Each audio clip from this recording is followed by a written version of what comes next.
This episode is brought to you by the Arvada Center. The Broadway smash hit, The Waitress. Wait, is it The Waitress or Waitress? Waitress. Waitress is showing. The Broadway smash hit Waitress the Musical comes to the Arvada Center this fall.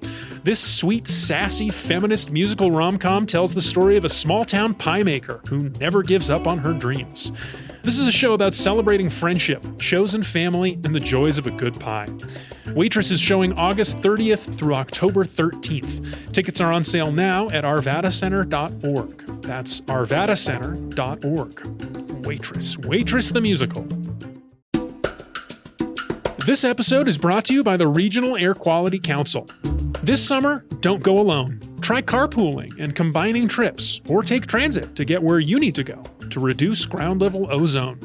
Ozone is the Front Range's biggest air quality issue and a leading cause of respiratory problems, and it's created from pollutants like car exhaust. Want to know when it matters to take these simple steps for better air? Sign up for summer ozone text alerts by sending Better Air CO to 21000 or visit simplestepsbetterair.org.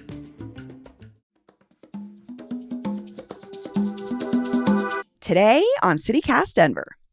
This week, a new law went into effect with the hopes of putting an end to predatory towing. But this isn't the first time lawmakers in Colorado have tried to address the issue.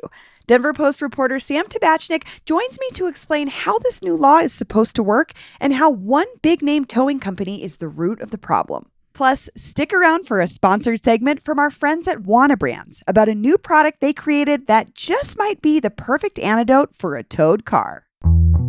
Today is Thursday, August 8th. I'm Bree Davies, and here's what Denver's talking about.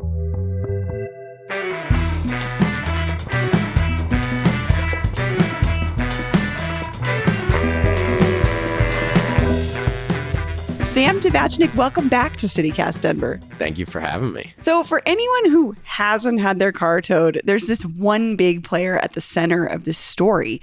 Can you explain what Wyatt's Towing is and why people fear them? Yeah, Wyatt's Towing is the biggest towing operator in Colorado.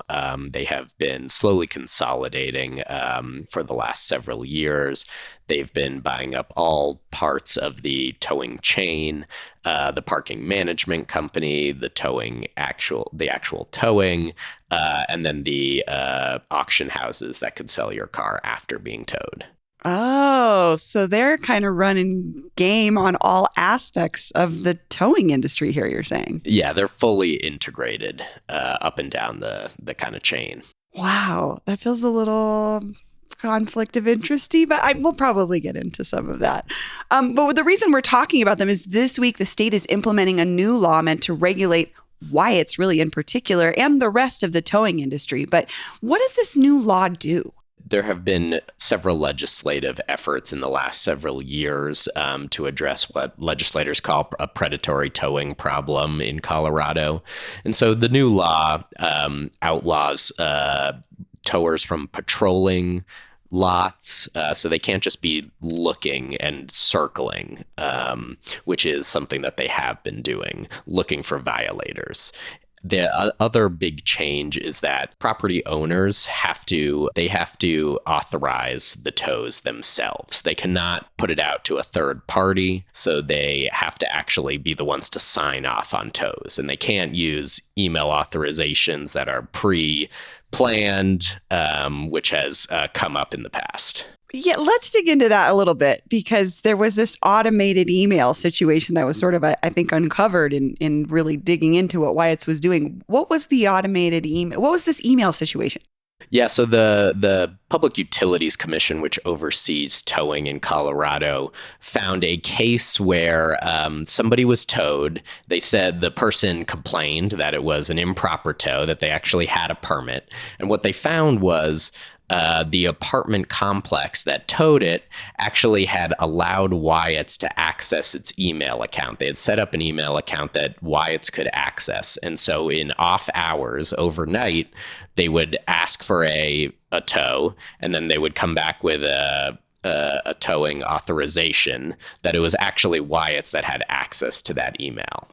And so the towing law from a couple years ago said towers cannot authorize their own tows. It's a conflict of interest. It incentivizes bad tows. And so what this law was supposed to do was supposed to make it so property owners actually had to authorize. But it turns out that property owners were just maybe allowing, the fox in the hen house, so to speak. I've been in this exact situation, right? Going to visit a friend at an apartment complex, parking in what I think is the correct spot, and being towed almost immediately. So what you're saying is like with this email situation, it was like Wyatt's was kind of making these decisions, or they were allowed to access this information of apartment complexes to make these decisions. Correct. It's so wild. But you've been reporting on this, and it's not the first time that legislators have targeted Wyatt's in particular. In 2022, they passed something called the Towing Bill of Rights that was meant to stop predatory towing in 2022. Did that law just not work very well, or what happened? Yeah, so the Towing Bill of Rights was a huge shift, or was supposed to be a huge shift in tilting the balance of power away from towers and towards consumers. It gave people the ability to pay a flat rate or 15% of their tow up front so they could get their car back. A lot of people were losing their cars to the towing operators because they couldn't afford to pay the hundreds of dollars. So this allowed them to get it back for 15% or max of $60. The towing operators did not like this change, and so they made it very difficult for people to actually use this option. The first part was that a lot of people just didn't know about this option, and they were not told about this option at the tow yards, because it didn't benefit the tow yards to have this sort of consumer information to let them know. Of course, and what the towing operators would say is, "Hey, people will pay the 60 or the 15%, and then we're never seeing them again." And the towing operator said, "It's not worth it for us to go to collections. This is just out of our hands now. We're just losing money on all these tows." And so they made it very difficult for people to actually use these. They say, "Oh, the PUC has this form, but we're not going to give you the form. You have to find it yourself. And oh, you have to actually apply for a loan to get this. And oh, maybe you don't qualify for the loan." That's what Wyatt's was doing, was putting in loans. And so people were really disincentivized. So they were essentially creating their own loophole or skirting the Towing Bill of Rights, the law itself? Certainly the lawmakers who wrote the Towing Bill of Rights said that Wyatt's was circumventing the law. They said that was very clear. So interesting. So this is why we're seeing this new legislation to again attack this same problem, essentially. Every law, there are unintended consequences or other things that lawmakers don't see or that towing operators may use. And so every year, the lawmakers say, okay, here's what's actually going on. Here's what we need to tighten up.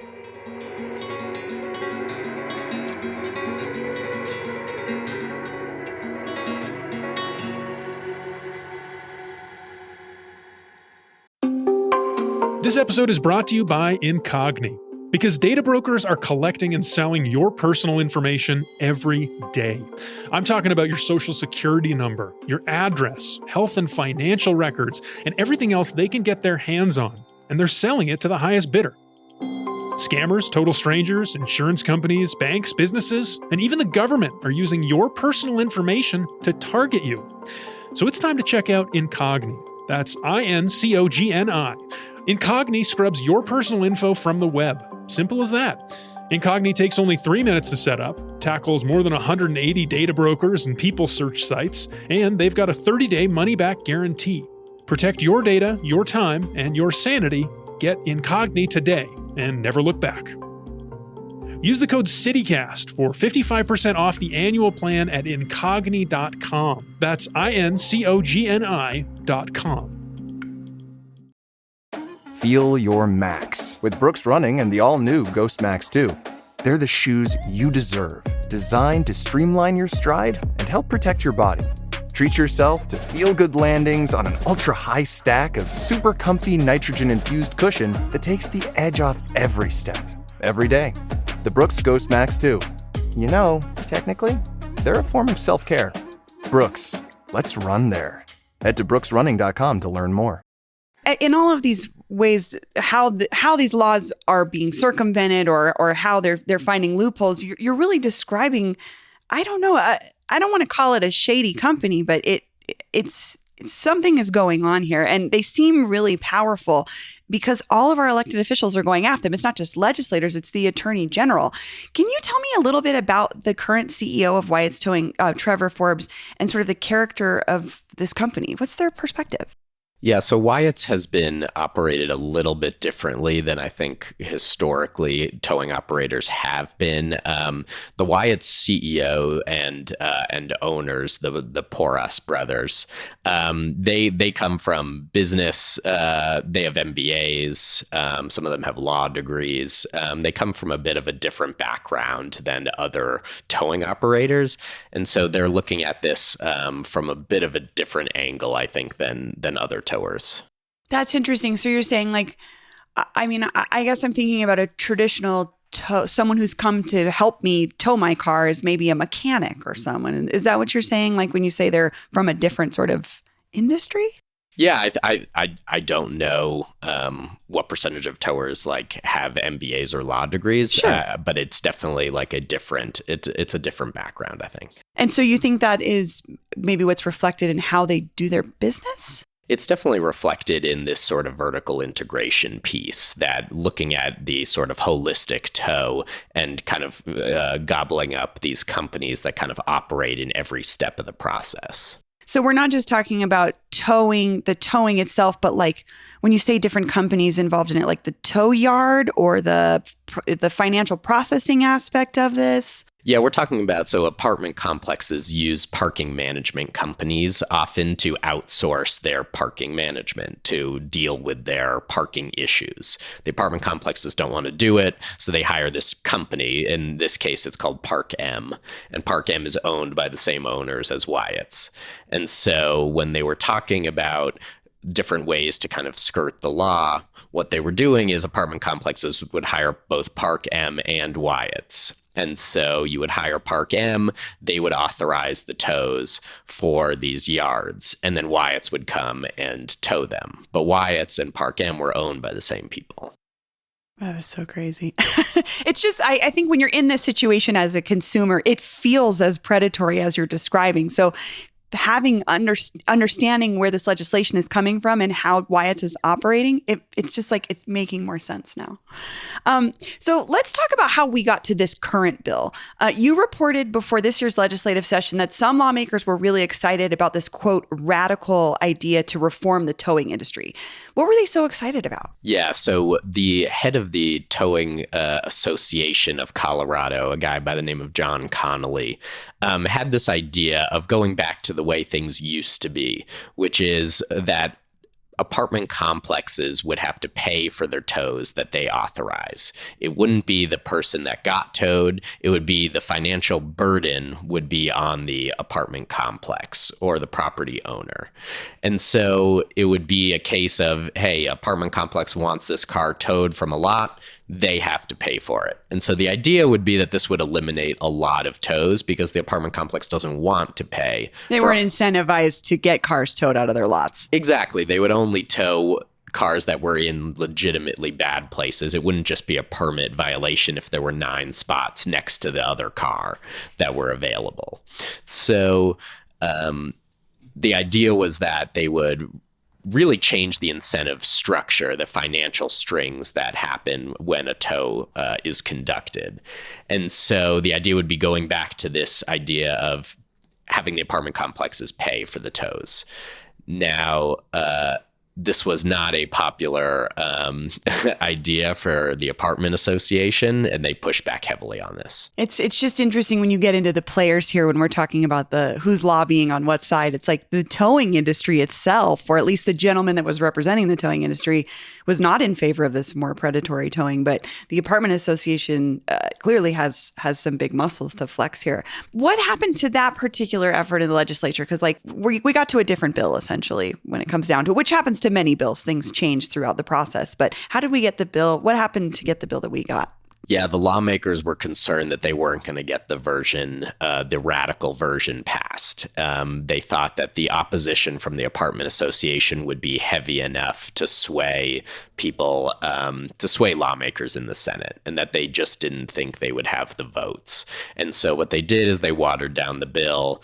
They kept the portions that the no patrolling in the lots portion, and they kept the portion that didn't allow third parties like a Park M to authorize tows, to make it very clear that the apartment complex workers are the ones who are authorizing the tows.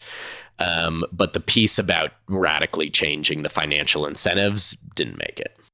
Do you think that there's appetite in the legislature to come back at this again? Yeah, I think it's unclear. I think like all the previous laws, it depends on what happens. Are there going to be other ways that towing operators maybe find loopholes or skirt the law if they're going to have to close some of these loopholes? But we don't know what the loopholes are right now. Yeah, it kind of remains to be seen maybe as this law goes into effect, as we said right now. Maybe could this be the end of predatory towing? Yeah, it's always hard to know, right? There's always methods. So, you just never know. Remains to be seen. Well, Sam, thank you so much. Thank you for having me.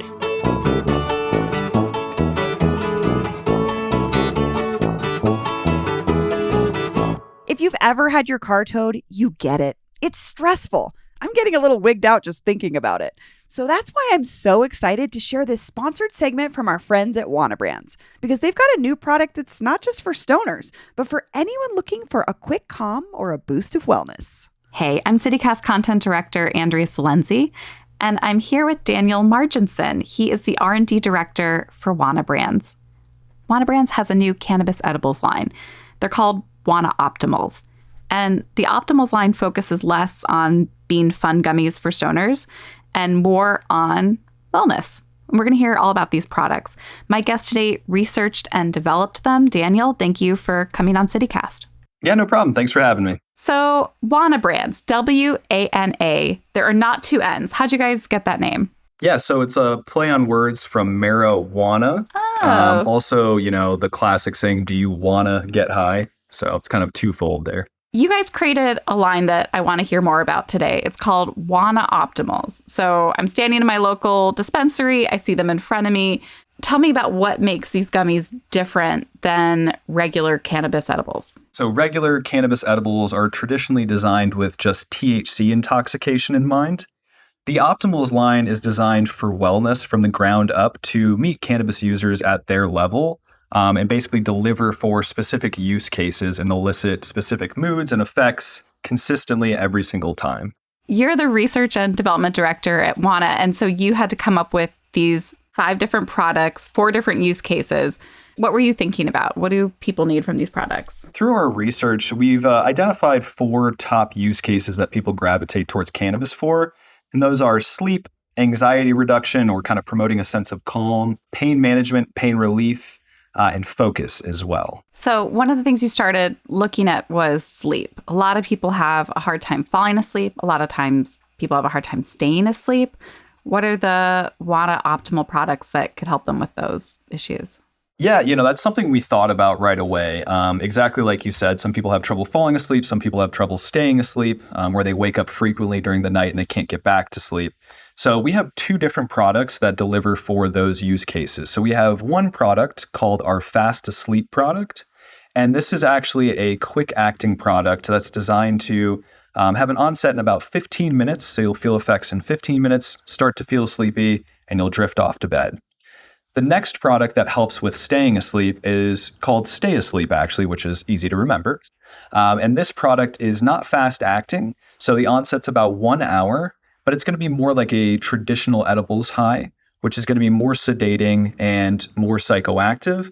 And it also allows people to drift off to sleep, but more importantly, stay asleep, like the name implies, especially if they frequently wake up in the middle of the night and they can't get back to bed.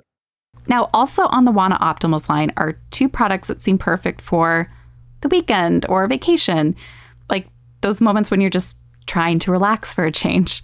So can you tell me about Quick Calm and Quick Lift? Sure, those are actually two of my favorites. I actually love to pair those together too as a side note. I think it's a really nice stack, and it really does just help reduce the jitters or anything you might be having from a long day of drinking too much coffee or working too hard or something like that. But to answer your question, the Quick Calm is a product that is designed to help promote a sense of calm, as the name would imply. This product is designed to help kind of just reduce that feeling a little bit, and again, promote that sense of calm and well-being. And there's also Quick Lift, which you guys recommend to help you kind of loosen up when you're spending time with friends or like a mood boost. Yeah, so the Quick Lift, so this is an interesting one. So this is our newest product, and it features THCV in combination with CBG and THC, and it's very unique in its effect. So the way I like to explain this is it does promote a sense of focus, but not through stimulation or upregulating the central nervous system and making you feel energized. It promotes a sense of focus by kind of suppressing all of that background noise and allowing you to just focus and stay present in each moment. And there's one last product on the Optimals line, and this is your solution for pain relief. It's called Quick Relief. So Quick Relief is one of our newest products, and this is going to help with pain management through its comprehensive blend of cannabinoids and terpenes. This product would be great for somebody who's been walking around all day or having a long day of work or something like that, and their muscles just need to fully relax. It also helps reduce the perception of pain too. So even if you are in pain, you're not going to be thinking about it nearly as much. Daniel, thanks for being here, and thanks for developing these products. No problem. It's my pleasure. Thanks for having me. Coloradans, you can call your favorite local dispensary to see if they have Wana brands in stock, or search for a dispensary near you by visiting www.wanabrands.com. That's www.wanabrands.com, and use our Finder tool. We'll have a link for you in our show notes as well, so you're just one click away from finding and trying out Wana Optimals. That's all for today here on CityCast Denver. If you enjoyed this show, why not take a minute to tell Trevor Forbes about us? Rate the show wherever you get your podcasts, and subscribe to our morning newsletter and learn more about us at denver.citycast.fm. We'll be back tomorrow morning with more news from around the city. See ya.